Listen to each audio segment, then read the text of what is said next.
Good evening. My name is Patsy Hicks, and I'm Director of Education at the Santa Barbara Museum of Art. And on behalf of the museum, it's my pleasure to welcome you to this evening's conversation via Zoom with award-winning author and artist, Terrance Hayes. Terrance joins us from New York City, where he's a professor of English at New York University. And during the course of our conversation, if you have questions, and we hope you do, we ask that you submit them in typing in the Q&A button, using the Q&A button that's at the bottom of your screen. And the way this is going to work is that Terrance will do a kind of a presentation. He has some things he wants to share. We'll do some talking back and forth, and then we'll invite you through your questions to participate through that Q&A function on the screen. So thank you for being here this evening. We know it's been a day of much concern, a little bit of uncertainty in our lives yet again. So we appreciate you being here tonight. And now let me say a few things about Terrance before I let him talk. Terrance is an elegant and adventurous writer with disarming humor, grace, tenderness, and brilliant turns of phrase, and very much interested in what it means to be an artist and a Black man. He has called poetry both music box and meat grinder. And in his playful, almost improvisational approach to language, his writing takes on the energy and teasing rhythms of jazz. Like many in these past months, he knows how to inhabit and make his own the space between flight and confinement. He moves fluidly, brilliantly, and unblinkingly in the space between word and image, between music and breath.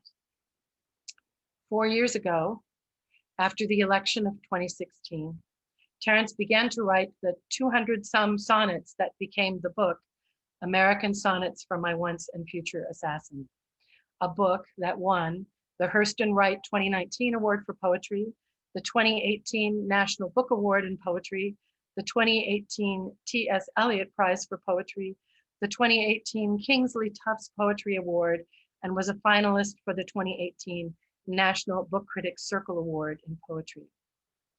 So today, November 4th, one day after another election, while we wait in contained restlessness, and a date he chose for this conversation back when we first started talking about this, we are honored to have him read and share with us what might be next for him and for us.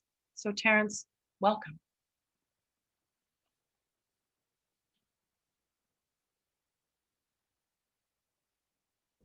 Sorry, I was on mute there.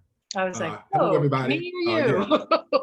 I was, correction, it was a finalist for all of those. It won the Hurston and was a finalist for a lot of the other things that you listed, which is still a great honor, but I didn't win it. Some other people won those things for the sonnets book.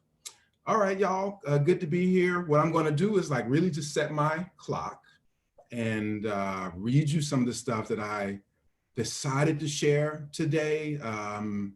I really looked at it just morning. So I was totally thinking about kind of where we are, how to both like, you know, entertain you and share some of the things I'm doing creatively, while also trying to show you how this present world just sort of seeps into any kind of work that I'm doing. And if there's time, I'll show you some other things like, you know, maybe a video. So I'm gonna set my clock here. All right, and when it buzzes, we'll talk a little bit. But of course, Patsy, jump in if there's like a really pressing question or something. If you see questions accumulating and you feel like there's an opportunity, feel free to jump in and I'll address that. I will, so and you and I talked about the fact we both interrupt each other, so it'll work. It might work that way. Yeah, so I'm gonna share this screen and just talk you through things and just see what I get throughout. You'll see me skipping over some things here, just to give you the shape of like what I've been working on. So right, I started, you know, these sonnets on maybe, I think it was the 10th. If he was elected on the 9th, I started them on the 10th, and I was really using them as a way to not have so much noise in my head, to not have the news cycle and the anxieties that are at such a volume in my head. So my goal was to really write them for 4 years because I was sure he wouldn't get past 4 years. So 4 years ago, I was like, this would have been the end of me writing a sonnet a day for over the last 4 years. But my editor was like, I think you got enough after about midway in around 2018, and so I stopped and I gave it to him. So what I have for you are the sonnets that I've written when I just had no choice. I've tried to do other things because, as I said, I was just trying to fold the volume of America these last few years into the work so that it doesn't keep me from not being able to hear. So we can circle back to what some of that means. So essentially, I'm going to read you this one, which kind of defines in a way what that project was for me. I put it on the back of the book, and it was just me saying, this is the definition for me, and the kind of impetus and the dilemma of writing these, what it means to write a love poem for someone trying to kill you, essentially, is sonnets for the assassin. All right, so now I'm gonna just read, and then I'll try not to talk too much, and I'll save that for later. American sonnet for my past and future assassin. I lock you in an American sonnet that is part prison, part panic closet, a little room in a house set aflame. I lock you in a form that is part music box, part meat grinder, to separate the song of the bird from the bone. I lock your persona in a dream-inducing sleeper hold while your better selves watch from the bleachers. I make you both gem and crow here. As the crow, you undergo a beautiful catharsis trapped one night in the shadows of the gem. As the gem, the field of crow shit dropping to your floors is not unlike the stars falling from the pep rally posters on your walls. I make you a box of darkness with a bird in its heart, voltas of acoustics, instinct, and metaphor. It is not enough to love you. It is not enough to want you destroyed. So I start with that one because I wrote that poem in November 4 years ago as a kind of way of trying to understand why I was sort of compelled to do the form and the kind of paradoxes inside of the form. But that ending question is still the same about one's relationship to the country, even on a day like this. Like, it's not enough to just be blindly patriotic and say things have happened in a certain way, so we go with it. It's also not enough to see something that's not working for you in the system and say, I'm just going to destroy it. So that is, for me, some of what the dilemma is, this sort of cycles of how to be active and creative, how to just go home and write your own poems. So that question is ongoing. But in the years after that, again, depending on what would happen, I don't always remember the impetus. As with the poems in the book, which, the book is out there, so I don't feel like I'll read that many of those things because you'll get a sense of what I'm doing by the kind of evolution here, is just trying to come at different angles at that question of like, who is this force that brings a certain kind of power to be, a certain kind of governing power? What kind of America is that allows something like that to happen? And sometimes going at it with a kind of tenderness, and other times going at it with a bit more angularity, and other times going at it with a little bit more profanity, I guess. So there's a range of things that happen here. So this is one of the ones that, again, after the book was published, I wrote this one under the same idea of, who is this figure? Who is this presence? The only single women widows now, or brides half married to the breeze. We lie to stay together. We lie to make do. We lie to break the truth apart. We lie to shake fruit from the trees. My mother favored the worker bee. Her love buzzed with stickiness and sting. I'm here about the widow afraid of butterflies. A widow knows ruin may be as comprehensive as rain, a kind of cover for the dirt about the dead. Nature does not destroy, only change. Get down on your knees and pray and get up quickly and live to celebrate that. Falling is the first and most important skill in many things, how to fall without breaking as well as how to break. Tell me what you pray when you are broken or break. I mean, we can have a side conversation about part of the reason I am trying to put the poems on the screen is to kind of bridge this gap between reading a poem and then being in the audience and hearing a poem. So you hear me stumbling through it, but I'm actually trying to show you, give you a different sort of experience if we were just in the audience and you didn't necessarily get to sort of witness it. So wherever possible, you'll see I'm putting the words up. So I'm going And to it's skip true, that Terrance, one. when we see the words, it makes a difference because we see where they are in relation to one another on the page. And that makes Right, a yeah. difference too. Okay, now I got to see if I can get this screen to move so I can see everything. Okay, here we go. So the other thing that's come up since then, as I said, well, I don't know if I mentioned it explicitly. I had this project for doing an essay for the Jasper John retrospective that was supposed to open here in New York this fall at the Whitney. So they asked me to write something. And again, what I'll say here is I stopped writing the sonnets and I was still like, we're still in the same America, even if my book has come out. That hasn't changed. I'm not going to write like a volume 2 of it. So what I've sort of explicitly picked up for you is opportunities where I'm actually still trying to engage it, again, at a different angle. But much of the other stuff that I've written in these, let's say, last 2 years is just the opposite, like has nothing to do with this sort of thing. But again, I think this gives us a lot of different directions to move into after I've read a few of them. Okay, so it's all very self-explanatory. This is almost like the poem I just read, where I'm giving you a setup for what I'm doing, and then I'll read them.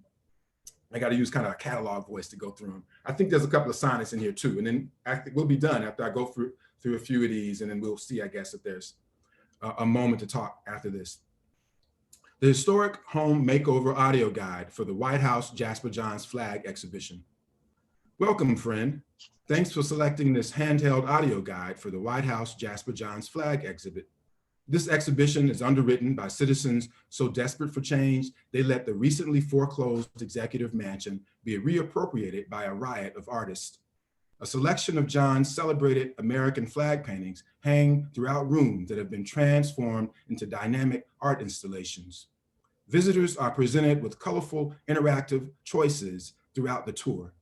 Warning, before entrance, you must attach a red button to your kisser, a white button to your whiffer, and a blue button to your third eye.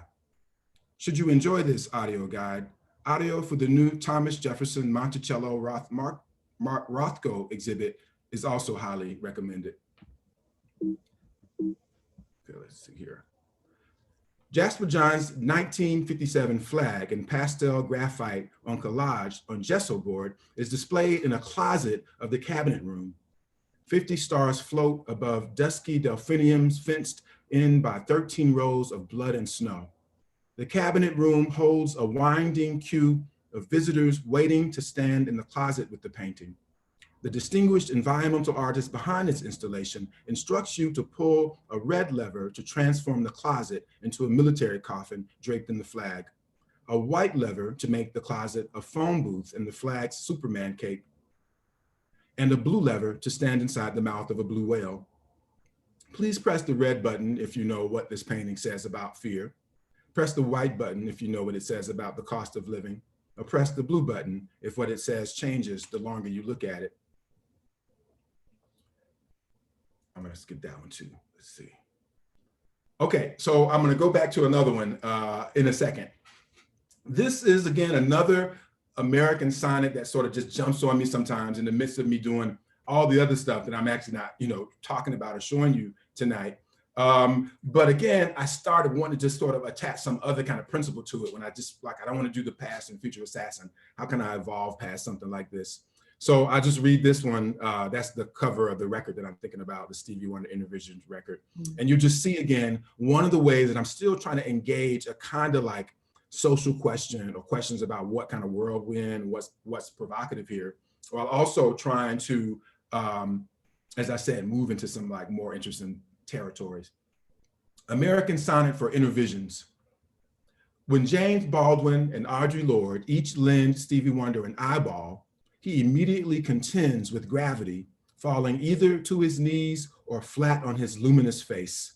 I've heard various versions of the story.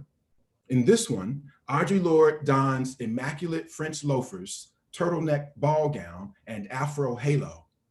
An eye-sized ruby glimmers on a pinky ring that's a hair too big for Jimmy Baldwin's pinky. He's blue with beauty. They're accustomed to being followed, but now the eye patch twins will be especially scary to white people. Looking upon them, Stevie Wonder's head purples with plural visions of blackness, gavels, grapples, purrs, pins. Odds are 10 to 1. God also prefers to be referred to as they and them.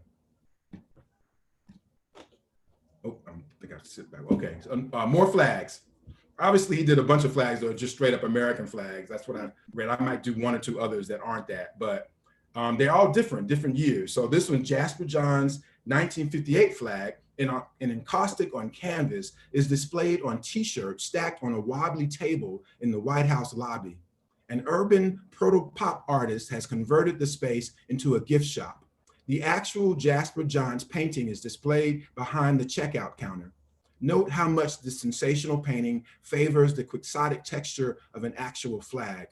Postcards, as well as doormats, table mats, bath mats, loincloths, bobby socks, baby bibs, and Bibles displaying John's image are sold in the shop. Framed replicas ship within 48 hours. Should you have the opportunity, be sure to visit the gift shop of Frank Lloyd Wright's Falling Water, where the innovative quilts of Faith Ringgold hang beside Sam Gilliam's draping lyrical unstretched canvases. Visit Ernest Hemingway's historic Key West home, where packs of six-toed cats tiptoe below the soup cans of Andy Warhol.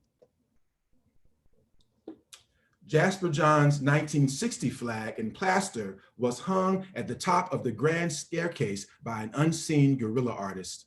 Its texture recalls the interior of a skull. It must be viewed quickly as a line often forms down the stairs. Bare, the stairs are painted a somber crimson that recalls both Kennedy assassinations. Press the red button if you think John's flag covers bullet holes. The painting leaves the impression of stucco, a wrinkled plaster of Paris. A dozen sketchy self-portraits drawn by the last president to inhabit the residence hang along the stairs. Press the white button to hear a brief podcast on the complete history of plaster. The painting's texture recalls the feel of an orthopedic Minerva cast. Press the blue button for the trap door at the top of the staircase. So here's one where I'm really trying to get a little further from, again, the notion of the assassin and letting the imagination go. So this is, for one thing, just one sentence. Like, could I write a sonnet in one sentence? Some of the formal things I set for myself sometimes. And another thing, as I said, is just sort of this, what I'm trying to do when I'm trying to get free of the news and the noise. American sonnet for magic apples.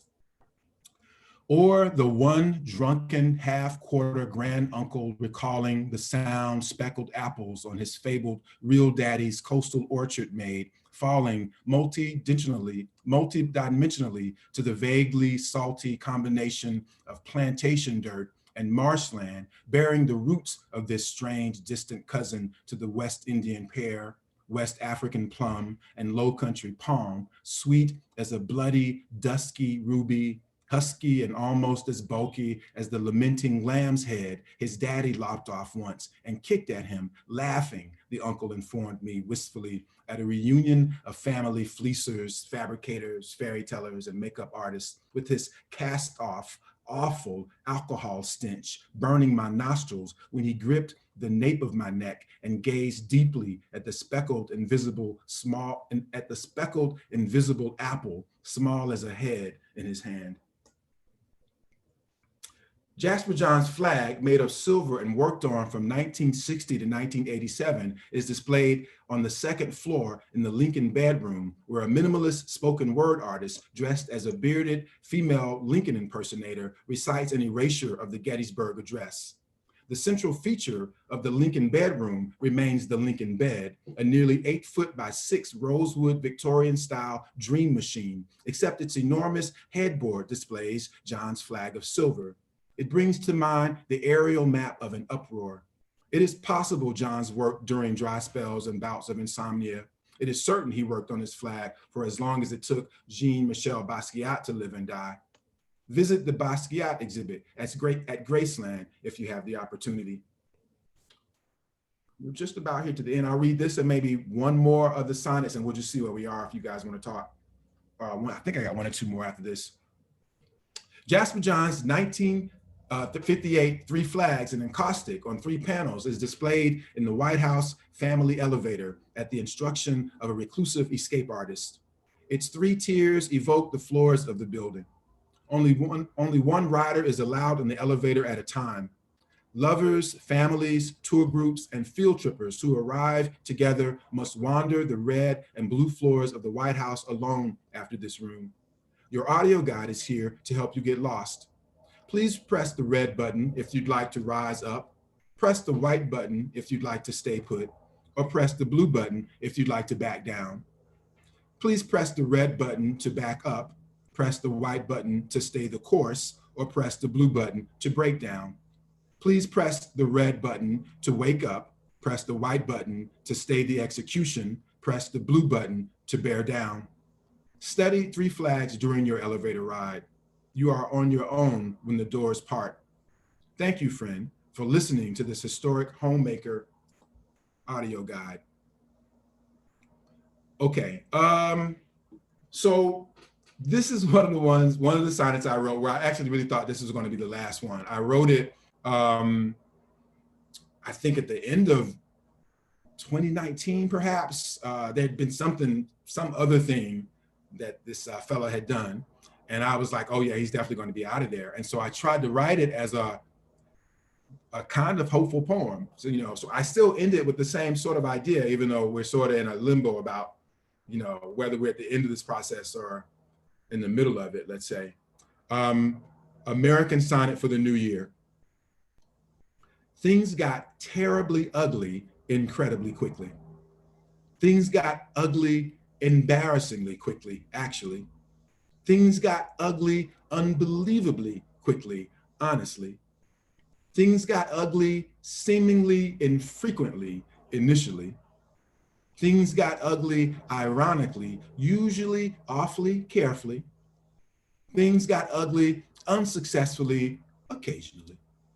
Things got ugly mostly painstakingly, quietly, seemingly. Things got ugly beautifully, infrequently. Things got ugly sadly, especially frequently, unfortunately. Things got ugly increasingly, obviously. Things got ugly suddenly, embarrassingly, forcefully. Things got really ugly regularly, truly quickly. Things got really incredibly ugly. Things will get less ugly, inevitably, hopefully. So I think we should stop there. I have, like I said, this other kind of weird thing that's sort of just outside of the window of what I've been trying to show y'all to kind of initiate perhaps a conversation. But I like the fact that you end with that line. That's a good line to keep in our head, I think. Sure. Yeah. So reading those things and going back and forth, a couple things popped into my head, many actually. One is the way that you play with language and words playing against each other is just such a dance. It's so rich. I love it. Thank you. And that last poem was another example of that, a different way. So you have this kind of riff going, this freestyle kind of thing going back and forth, and then you have this contained form that is rigid in a way. I mean, it demands certain things of you. So how do you play back and forth between that that form and that freedom? And I know a lot of teachers have said to me, like, ask him why the sonnet. So just a little bit about that, maybe. Well, yeah, I can maybe give you one answer that I sometimes will give to answer both of those questions. So actually, it's not going to be one answer. It's going to be two.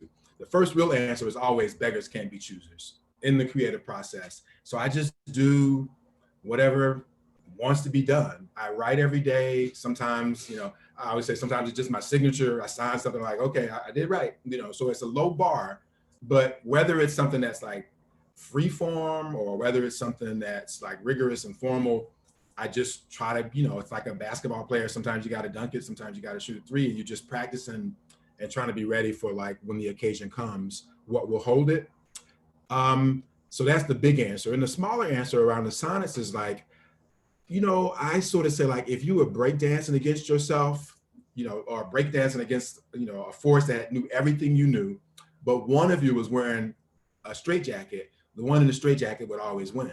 So anything that you're doing with some extra constraints, as Sugini might have known, just becomes a little bit more interesting. So, you know, a box is an interesting place to sort of work out. So I do like forms, but I don't think of myself as a formalist. I think, you know, all poetry is essentially, you know, formal. It's got form to it, it's got shape, it's figurative language. So I don't separate it out because of the first answer I gave you. It's like, no, I do whatever I got to do. Sometimes it's a paragraph, as you sort of see in those other pieces. Sometimes it's a sonnet. Sometimes it's a drawing even. You know, there's just whatever it takes to get, you know, feel like you're actually listening to yourself and trying to like make something for yourself, as opposed to listening to somebody else and consuming what somebody else has made for you. Those are sort of the options for me in terms of how I work. And I know you said when we were talking earlier that you shifted to these sonnets in 2016, but before that you'd been moving more towards the visual arts, which I know is also part of your multifaceted talents and ways of expressing or shutting out the noise. So wondering if you want to talk a little bit about when you go for the visual and when you go for language. Is there is a certain thing call forth one or the other?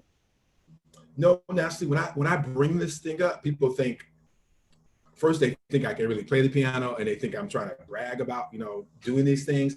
But I bring it up as an example of saying, again, I just try not to think too much about what's coming or how it's coming, as long as something's coming, which also means I just don't like have really high standards for, I'm not trying to finish it. I'm not trying to get a grade on it, which is most of what I talk to people about, like kind of getting to the space where you're making something, not because there's a deadline or because someone's getting ready to evaluate it, like that it's truly yours when you do something like that. So I'm trying to do that for myself, and I espouse that. So the way that the pianist teaches is like, I've been playing the piano for 20 years, you know, I have one, I play, you know, when I'm really good, I play about an hour a day, but let's say a couple of hours a week, and that's been true for 20 years. Can I play the piano? No. You know, I had like a lesson once in 2006. We mostly talked about music, and I just sort of said to the guy, and I still say, you know, it's just not even for anybody. Like, I can't even play when people are listening. It's just, sometimes that's the best thing I can do for myself. I don't want to like talk. I don't want to write. I just want to sit at the piano and just like make noise for an hour.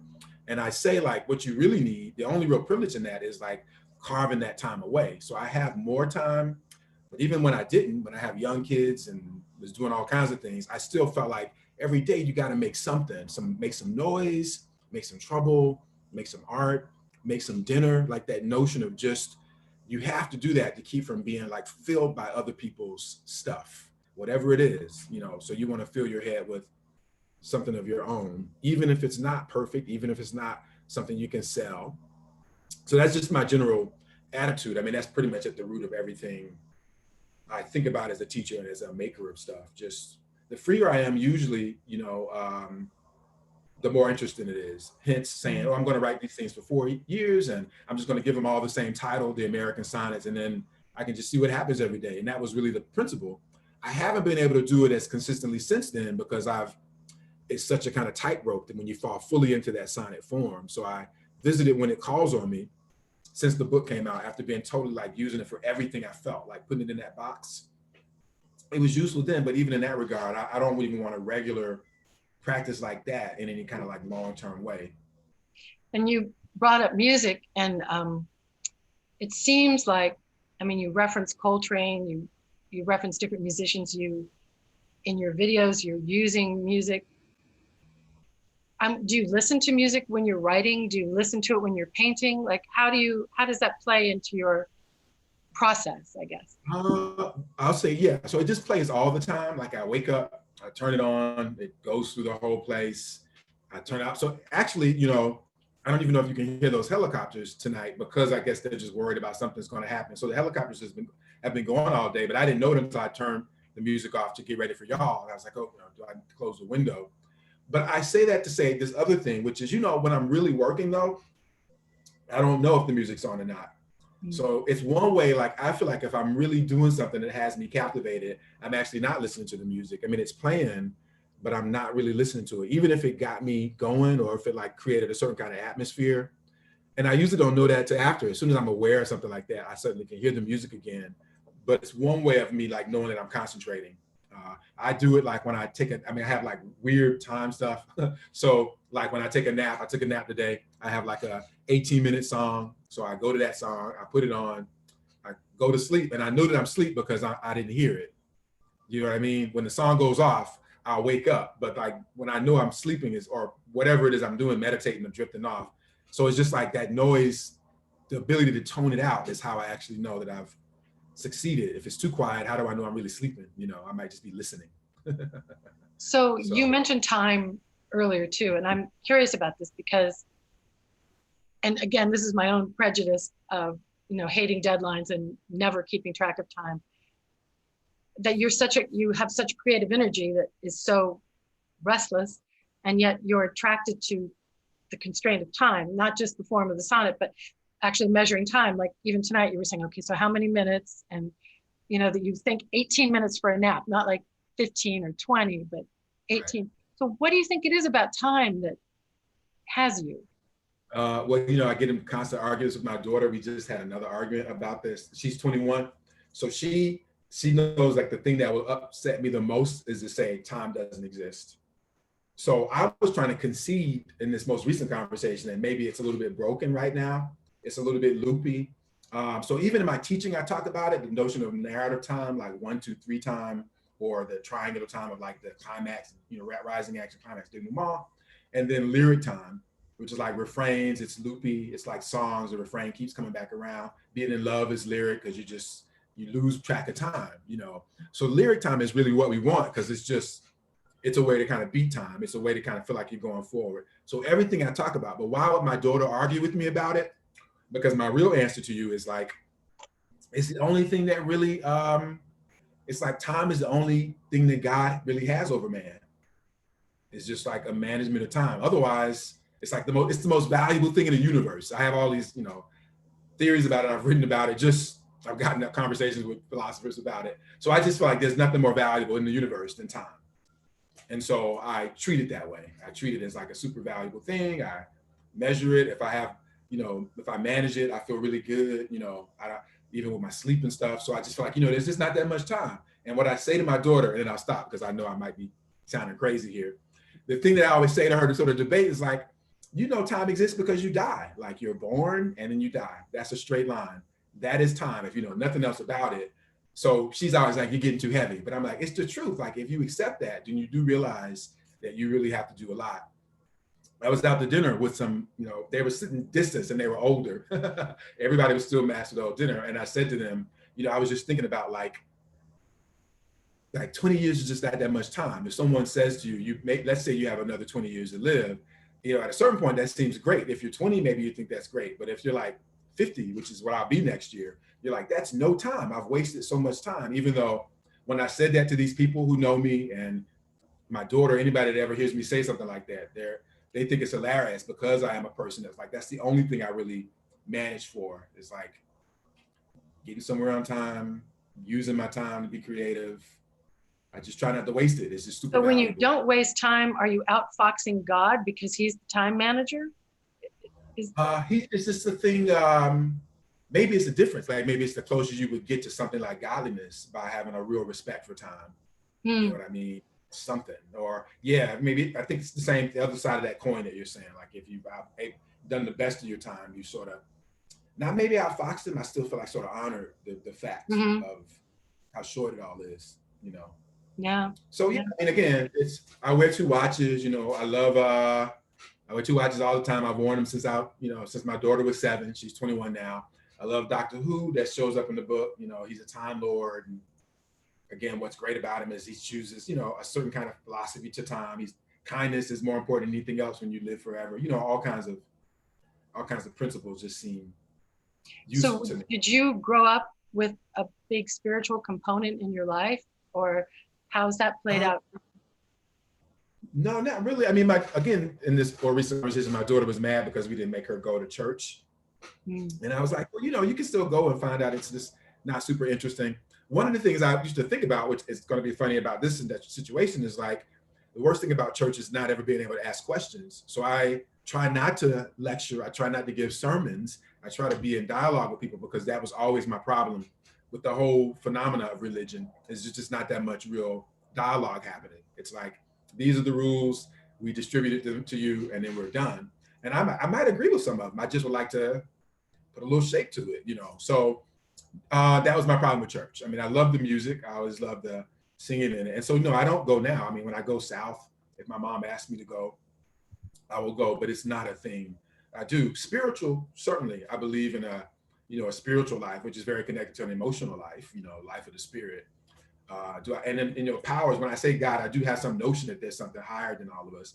But that thing that's higher than us, again, is closer to a notion of time than it is close to like somebody that's like managing your day, making sure you don't get hit by a car or something. Like there's randomness to it, but I do think that there's some force that is sort of outside of our notion of time, and whatever that force is, that's close to God, whatever it is. So that's about as religious as I can get, that kind of answer. It's interesting though, because I think a lot of your poetry has an essence of that in it without maybe naming it. Sure. And you've talked about language and breath and language and life. How did you, and maybe I'm putting words in your mouth, so stop me, but I'm wondering, like, how did language come to mean so much to you? Again, I just have metaphors for all of this stuff. And that question to me is like saying, how did food become useful to people? Food is not like a super, I feel like whatever taste people develop for food, I just never developed, so I've just never been like, food becomes a great metaphor for that. So I would say where maybe somebody got really attracted to a certain kind of flavor, I just found reading more interesting. Even before I knew I could be a writer, when I was growing up, I had no idea, but I knew that I liked to read. So I thought, one of my earliest ideas was like, maybe I would be an English teacher. I had never met anybody, neither of my parents graduated from college. I didn't even meet any writers until I was in college on a basketball scholarship. So I didn't know about any of that, but I was still writing, and I would write poems for like girls that I liked. And I say now to like people who maybe they're not in a program, but they were, or, you were a creative writing major as an undergrad or something, or in high school you liked it. And I say the thing that I always thought was like, I'll just always write, and still do, write poems for people's birthdays. I mean, the last poem I had that was in the New Yorker, I wrote for my son for his 15th birthday. And, I put it on the thing and I gave it to him. And I worked on it. I worked on it for a year. I knew when he was 14, I was going to give it to him. So I worked on it for a year and I read it to him. And I still felt like I needed to, mess around a little bit. So I wrote it for another year or two, and it just this summer came out. So when I told him, I was like, hey, that poem I gave you a couple of years ago is going to be in the New Yorker. The ending's different, but it's better. And so he looked at it. He was like, okay, yeah, cool. So again, that's what I'm always espousing, just that idea that like in any universe, as best I knew before I thought I could like be a writer, is that I was going to be doing that kind of thing. And that's what I would do when I was young. Poems for my friends, paintings for my friends, somebody's birthday, painting my grandmother and give her that for Christmas. I still do that sort of thing. I painted my dad this Christmas and gave him a painting, so it's just a good way to spend my time is what I'll say. Like, I'd rather spend a day doing that than, other things, I guess is what I would say. And it's a way to stay in practice. So I knew I would do that. I never investigated the question of like language and where it would lead me or what kind of turnover might come out of it. I just knew that it was just a thing I always liked, and everybody knew it, from a very young age. People knew that about me. It was just like I found my drug. I knew very early that was the thing that was going to make me high. And I still try to treat it that way, honestly, as a thing that sort of isn't about, I teach, that's sort of my job, but my writing and my creativity is not my job. It's just a way for me to pass the time, make the most of the time. So as I am aware of time, I'm noticing that I should turn to some other people's questions, even though I have many more. And you've actually answered, I think, one of them that I told you a couple high school students and some creative writing students gave me questions ahead of time. And you've really talked about poetry and music, which was one of the questions, and about the sonnet form. But one young man asked the question about the very first sonnet that you read from American Sonnets. Right. And he said it confused him. And could you help him understand why you chose a high school gym as the main setting in that sonnet? And who are the better selves that watch from the bleachers? let's see really quickly how quickly I can go through this. It's just better to show it, than to talk about it. So again, what I'll say, the setup for this kind of question is like when I wrote for a couple of weeks these poems that were just trying to get at and to answer the question about like neat answers. For me too, it was a question about like, why am I writing these sonnets? What am I doing here? I knew I had the title. I knew that they would all sort of have the same title. But one day I woke up and was like, well, if I was trying to make a definition of the American sonnet, what would it be?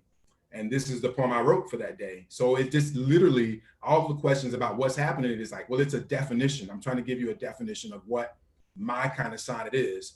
So I got American, it's part of thing that's gonna like lock you up, but it's also a part of thing that you would go to be safe. So the panic closet, is where you go when somebody's breaking into your house. And then a little room in the house set aflame, like you're in a place that's really hot and burning up. But again, you're self-contained. So I'm thinking about like putting stuff in the form that's like both hot, and some of it again is insulting, some of it is ironic. And so that's what all of these are paradoxes. Like it's a music box, but it's also a meat grinder. The bird from the bone, so it's like beautiful, but it's also like you're stripping the meat from the bone. And then the sleeper hole is like wrestling. So to answer this question, it's evolving out of itself. So you see like the dream-inducing sleeper hole is like the American dream, but it's like somebody's wrestling.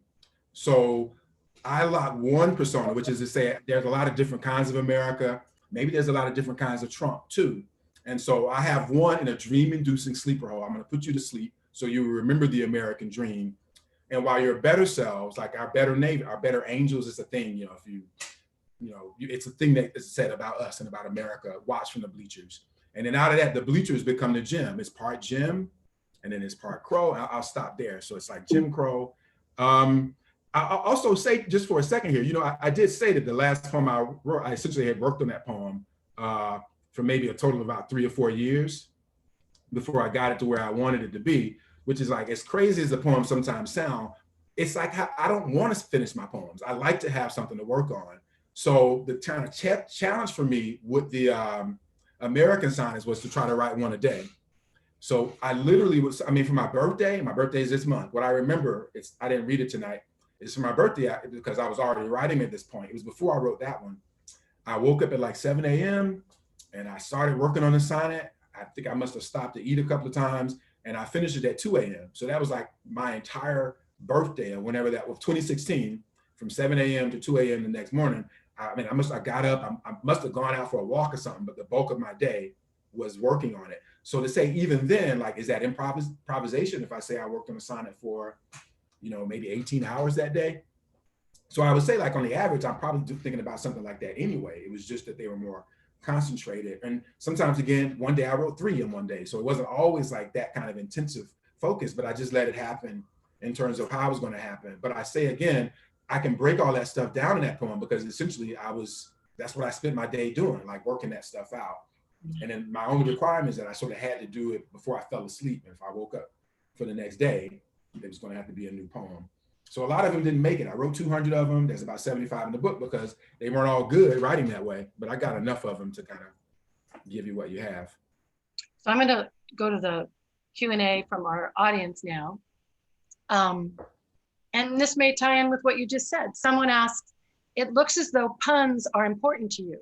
Is that the case? And has it always been the case? Or wordplay? My answer to those kinds of questions are always going to be beggars can't be choosers. So sure, I like it all. I like puns. I like rhymes. I like off rhymes. I like abstracts. I like concretes. The deeper question would be like, what don't you like, really? Whatever happens is how it happens. So I would just say, like, yeah, I like language. Puns are certainly there. And even in terms of my general attitude about reading, if I can think of a poet that I am not happy with, it'll make me read more closely. It won't make me dismiss it. So I feel a lacking if I say, oh, Wallace Stevens, surely problematic, but can I find you an interesting Wallace Stevens poem? Yeah, that sort of thing. There would be no one, certainly in my teaching, that's true. And generally in my reading, I'm often trying to find something that's like, energy more than dismissing it. So my attitude would be like, generally in language, I'm usually trying to turn everything into something productive as opposed to sort of saying, I write this kind of poem and that's, that's that. And then following that one, a very similar question is that they see so much humor in your work. Does that come easily? Or is that a construct that you're building into it? I don't think I knew I was funny growing up. I mean, everybody in my family's a bit hilarious, I guess. I grew up in the South, with a bunch of Southerners. So that's my answer there, I guess. I mean, I feel like how do you manage kind of humor? I would say like, yeah, I think people think I'm generally funny. My students think I'm generally funny. My kids sometimes, so I would say like, sure, I think I have a sense of humor, but it's like a fish in the water. It only seems like I have a sense of humor when I leave the water of a place where everybody has some kind of humor and imaginative view of the world, which is kind of how I think about certainly my family and the people I knew growing up, and people in general, again, I think that's probably true for most people, that they have there's something that's humorous about them, whether they know it or not. That's true. Okay, and then I hear such music in the line and such impactful attention to sound. Who are some of the poets who have inspired or influenced you? And thank you so much for this reading, they said. That's a good question too, but I would almost be like, well, what era? Again, if I say to you, I mean, So they mentioned two people, Komunyakaa and Charles Wright. Sure, I know both. I mean, I've read everybody. Charles Wright, the Chickamauga poems are great. Black Zodiac. Yusuf is like an old friend. I mean, he teaches here at NYU.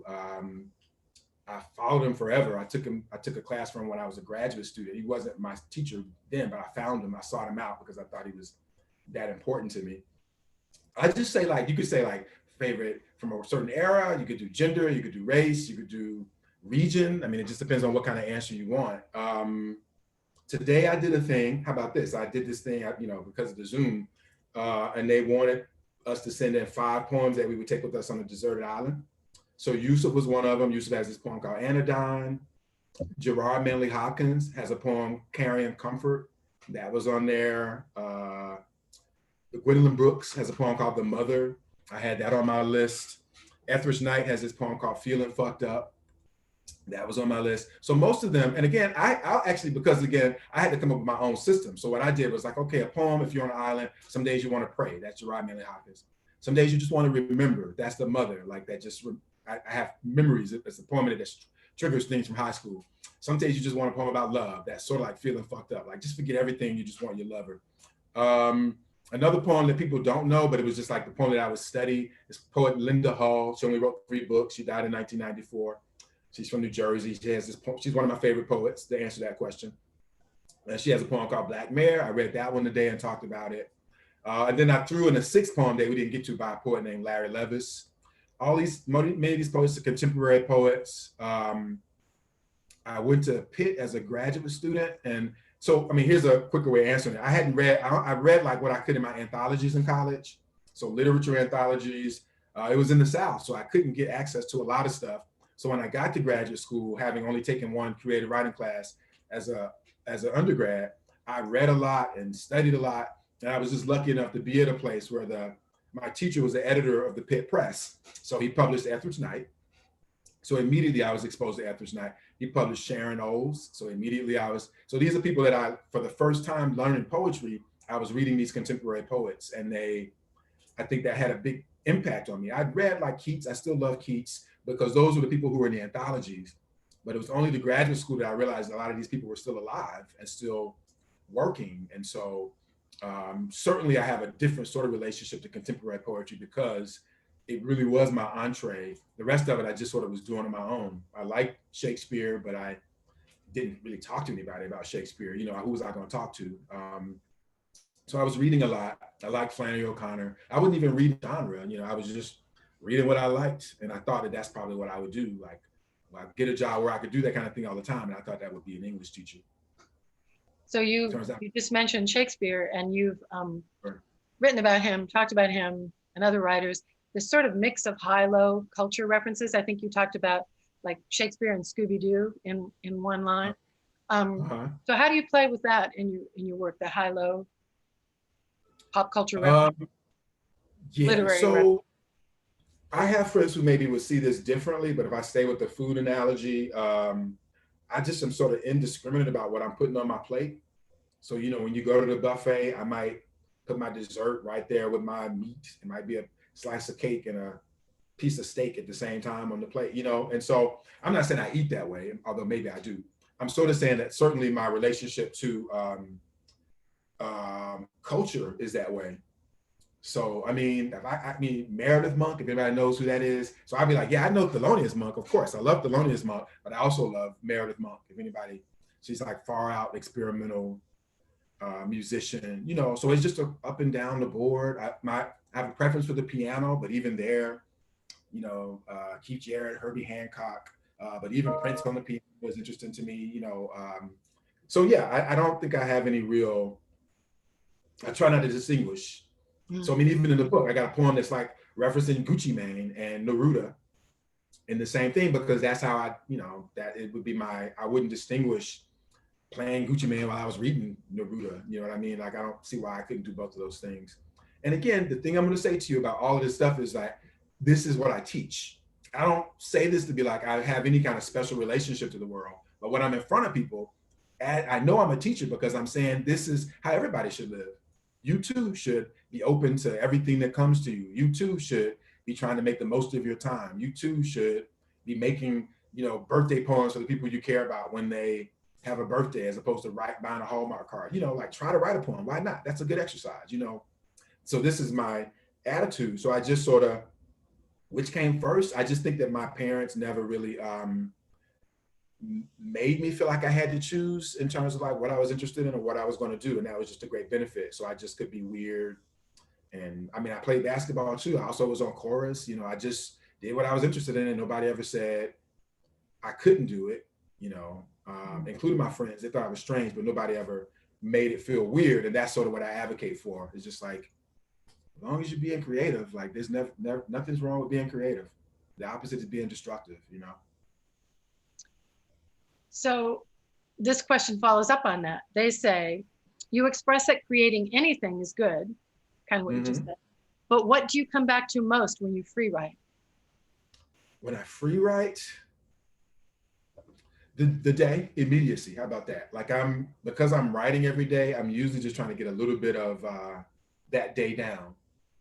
Sometimes, I mean, again, in terms of teaching, I don't discriminate even writing it down. Like, there's pads around here, but I think the day I probably was writing stuff on my phone. I think I was, you know, walking to get something and I had something and I wrote it down, and I'll probably pull it out later and look at it and see what I can do with it.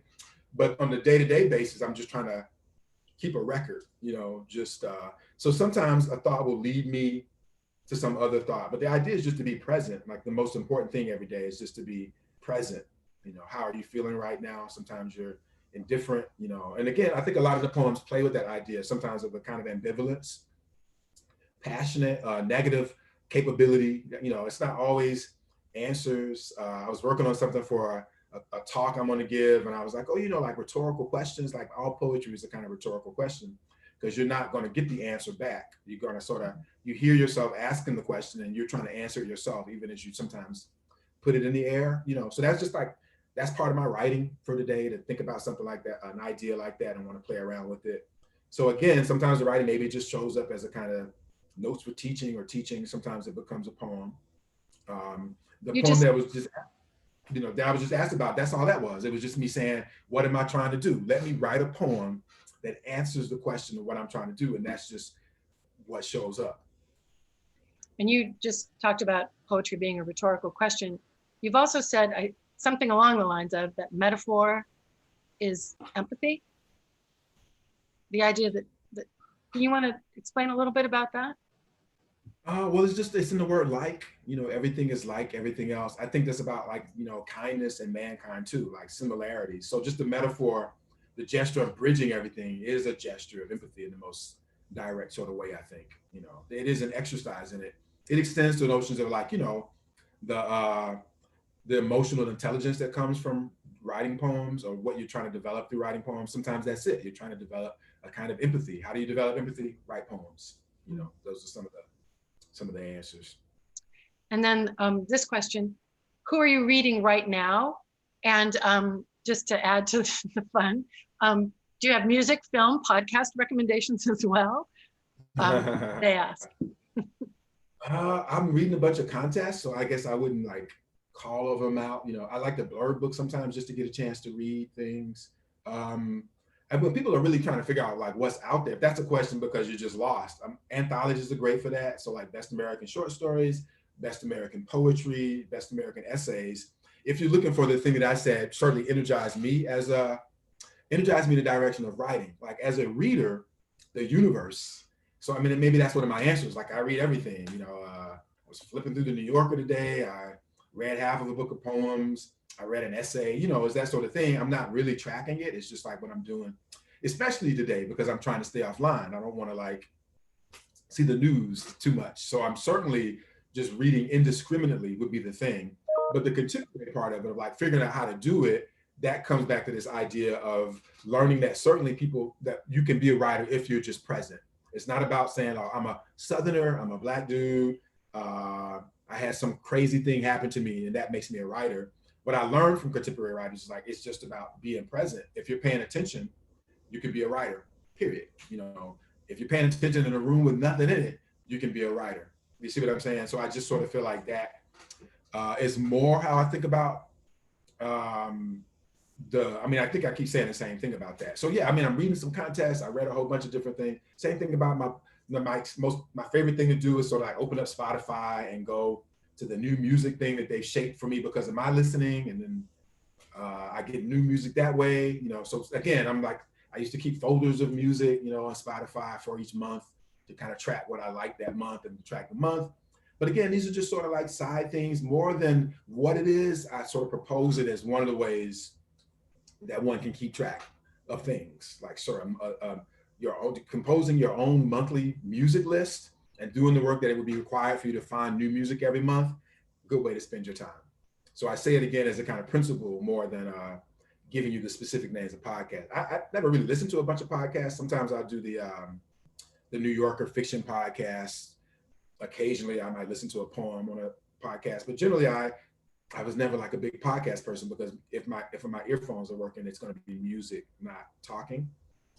So yeah, but otherwise, yeah, movies, all of that. You know, for Halloween, I watched Spirit Away and Dracula. I was like two of my favorite films. You know, Francis Ford Coppola's Dracula, and then you know Miyazaki's Spirit Away. You know, those are good movies. If you want names. So I think we're getting close to running out of time, but I want to ask you this. I'm not quite sure how to ask it. Here we are. We're not sure what's going to happen politically. Thinking about your impetus to write in 2016. Is there something today that you're thinking of doing or that you want to say to us tonight that's running through your mind? No, I mean, I think if I was going to say something that peels out of our ongoing conversation, I'll pick up on the last thing you asked about metaphor.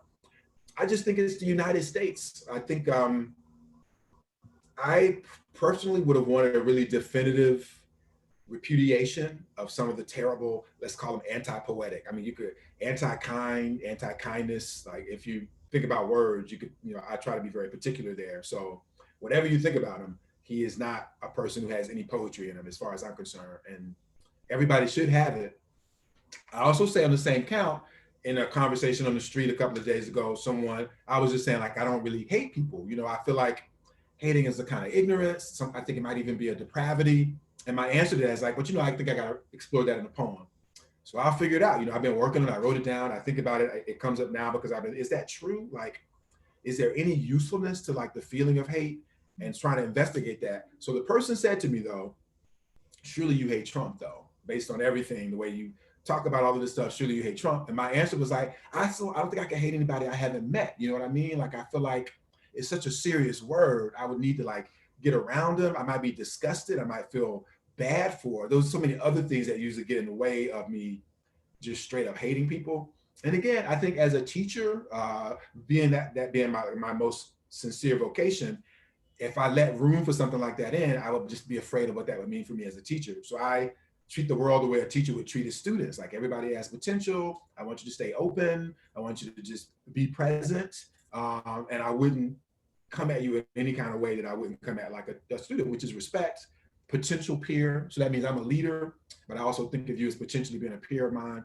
So there's a version of respect. And I mean, I think very deeply about these kinds of questions. So that all goes back to like, I just don't know if we're in a world where everybody else believes that. It doesn't change me. And I think it's in the language. All men are created equal. You know, open up the word men. It's a great notion. Democracy is a great idea. Even capitalism can work in a utopia. We're not in a utopia, so that means we have to work extra hard to keep it becoming what Trump believes it is, which is the #1 value in the universe. So again, this is language. Finally, someone said to me today, like, why do you think people be asking poets these kind of questions in these times? And I'm like, because it's words. I mean, certainly we all use language, and typically the problems arise from people not really valuing language. I mean, that's all a lie is, thinking that you can say a thing that the language did not say accurate is not accurate. So, you know, I just sort of feel like anybody that's like manipulating, degrading the language, the poet's job is to kind of restore it. So I say to you again, United States, how far are we from that premise? If we think about so many of the people in the country voting in the other direction. So that's the most terrifying and sad thing for me is like, world's youngest democracy, they say, like, maybe we've reached it and we're looking at some other kind of form. That doesn't mean it's fascism, but certainly the question of like, are we really the United States? Maybe we never were, or have we come to some kind of plateau on that possibility? So I just think about the language. Do we have to do something else with what we're calling ourselves? And can we call it a democracy if it starts looking like something else? You know, that's what a poet would say. Let's call it what it is. Yeah. Well, Terrance, it's been wonderful talking with you this evening. I thank you for doing this. I think this might be one of those nights that we will all remember where we were and what we were doing. And I am just so glad and feel so fortunate to have been with you and with all these unseen people who look to poetry as a way of making sense of things. And I wish you all well tonight, you especially, Terrance. I thank you again. I hope we'll continue the conversation sometime, and sometime in person too. Be well, and thank you. And I think, Elena, you can sign us out. Thanks very much. It's been great to see you. Thanks for the conversation, Patsy. I hope everybody had a good time. Absolutely. Okay, take care. You Good night. too.